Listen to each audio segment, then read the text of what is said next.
It's called the New Cozy Corner, but this neighborhood bar is sporting some major damage today.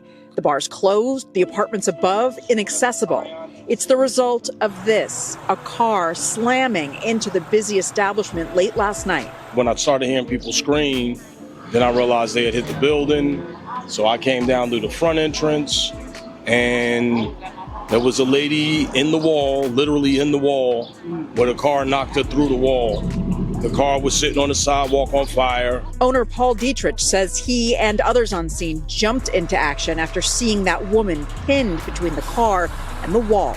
She would just help me. She said, somebody help me. And we was like, we didn't really want to move you. We got the debris off of her, started pulling some of the debris off, but we didn't want to move her. Nobody wanted to move her, just in case. Police say 2 people outside the bar were injured, one critically. They say the car was stolen, carjacked a couple blocks away.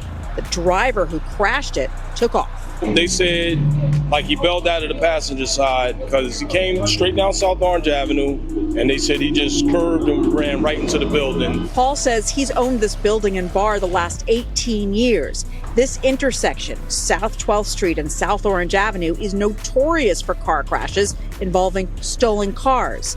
He says the previous owner told him the building had been hit multiple times in the past. A busy intersection, stolen cars. This used to be before they put the speed bumps on 12th Street.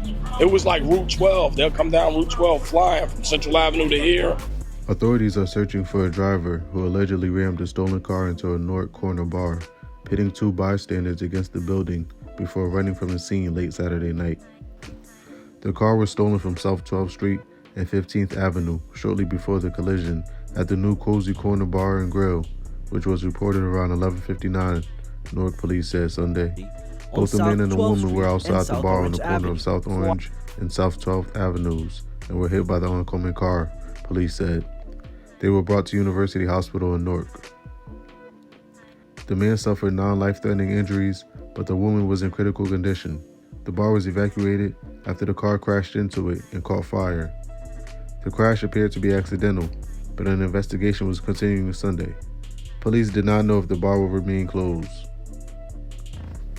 The crushed entrance to the Cozy Corner Bar is being held up with jack posts, and the local watering hole and apartments above it are off limits for now. It wasn't the first time a speeding car had smacked into the building, but owner Paul Dietrich says in nearly 20 years this was the worst. The impact left 3 women hurt. It knocked my barmaid through the wall, literally. And then I guess when all the debris and everything came with her, that's what hurt my customer that was sitting at the bar. The Toyota Scion carjacked only 2 blocks away, then caught fire, which Dietrich and another worker put out with fire extinguishers as the driver took off running in the chaos. The car caught on fire on the sidewalk. The car came down here, hit the bar, swung around to the left, smacked the wall.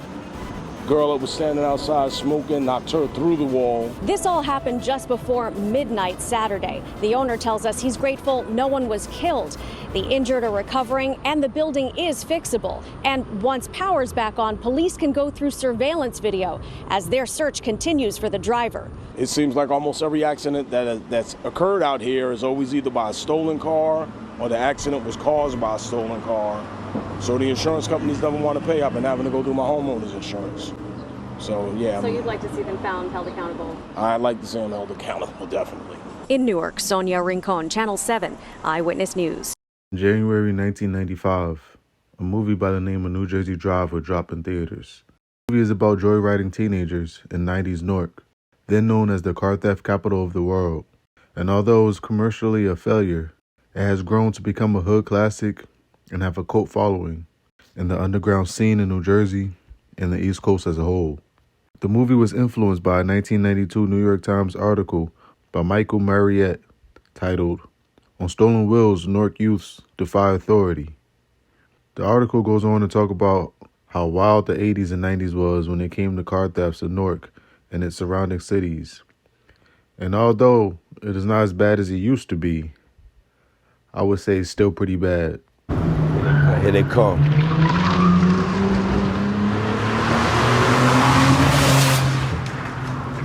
They got to be doing, I would say, about 90 to 100, hitting those corners at about, say, 50.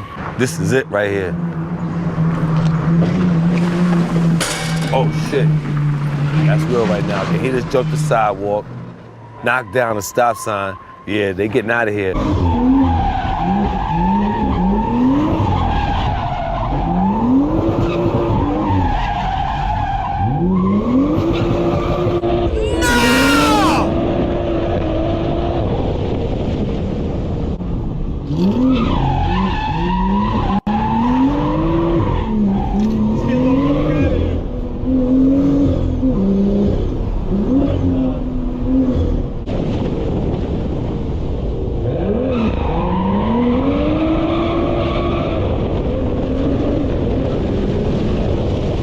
I understand, man. Life don't mean much for motherfuckers from, man. It's sad to say that.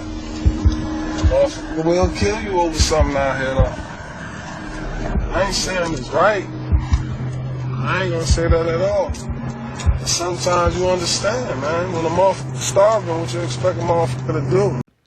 Now, I just want to give my prayers out to that lady and her family, you feel me, and also the man that was in stable condition too, you know. Hopefully she ends up okay. You know, the clip stated she was fighting for her life. And y'all be careful in them bricks, man. Y'all know it's the city of no mercy. You feel me? Shorty was just out there trying to grind, man. I respect it, man. I hope she okay. You feel me? And to the thief, the car thief, you feel me? Yo, you got to get your will game up, my boy. If you're going to be out here jacking cars, you feel me?